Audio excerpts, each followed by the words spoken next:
Thank you, Mr. Chairman. Gentlemen, ma'am, thank you for being here today.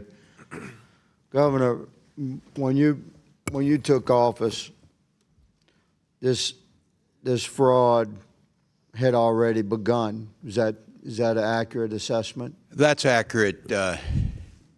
Yes, sir. Higgins. So what we're trying to get our heads wrapped around here as a nation, and we're doing our best as a committee, I'm quite certain on both sides, to just sort of focus our attention on what needs to be focused on. You had massive fraud in the state of Minnesota. And when we started looking into waste, fraud, abuse, and theft across the country, Minnesota surfaced as a wow moment for the entire country. So naturally, you know, we look as a citizenry to, well, who's in charge there? And my old friend, Governor Walz, is in charge. And the truth is fraud had begun before you took office. So it's a reasonable question, Governor.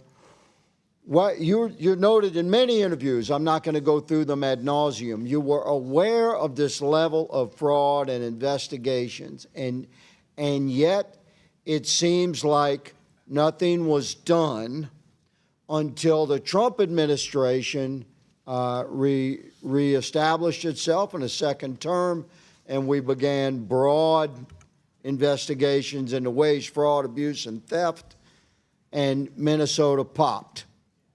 So would you please, I just give you a minute to respond. Yeah. Why didn't you do something sooner? I know some people were put in jail. I know there were investigations, but there was billions and billions and billions of dollars being stolen from a pretty concentrated demographic in your community. And this demographic is a significant political supporter for you and your party, good sir. So I just ask you, please explain. Yeah. Well, thank you, Mr. Higgins, and I appreciate your question in good faith on this. First of all, the issue of billions, and I'll keep saying this, $1 is too many. That number got thrown around. There's nothing behind it, but I will acknowledge $1 is too much. I will also note the characterization. I would say it's low. I would say it's low, but continue. Well, there's nothing to support that, but look, we will pursue it and assume that that's the case. We will still make the changes we need to make. The characterization that nothing happened until the Trump administration came in is simply not true. We worked with them in the first administration where USDA didn't take action, and I think that's documented. The fact is, starting in 2019, I went to the legislature asking for— But you didn't pause payments, Governor. The pausing payments— And the criminal investigation, which I'm running out of time, I want to jump to.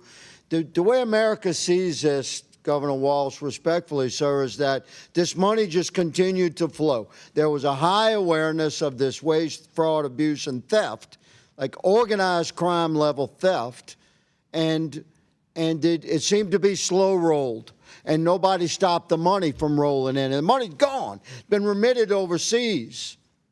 Attorney General Ellison, you stated in your opening statement that you sort of stated that your office only has direct jurisdiction over Medicaid fraud. Did you say that in your opening statement?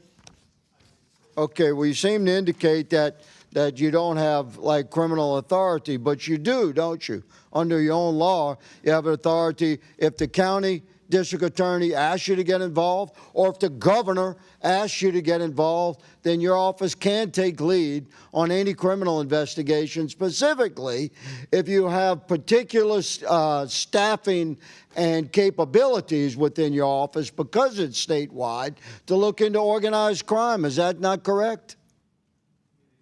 Okay, so you have the authority to lead your state's effort to respond to this massive fraud at the state level from within the healthcare realm, where government money is being stolen at very, very high levels, unprecedented levels in your state. Are you leading that effort for the state of Minnesota?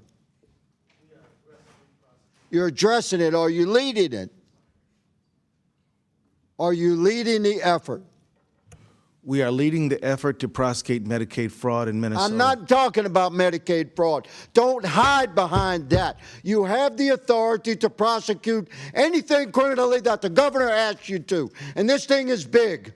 I'm giving you an opportunity, sir. Are you leading the criminal investigative effort into this massive fraud across the board in the healthcare spectrum in the state of Minnesota or not? We are following the law. And You are not leading. You're not leading. I'm going to say, Mr. Chairman, that the Attorney General of the state of Minnesota should resign. I yield. Thank you. Gentlemen.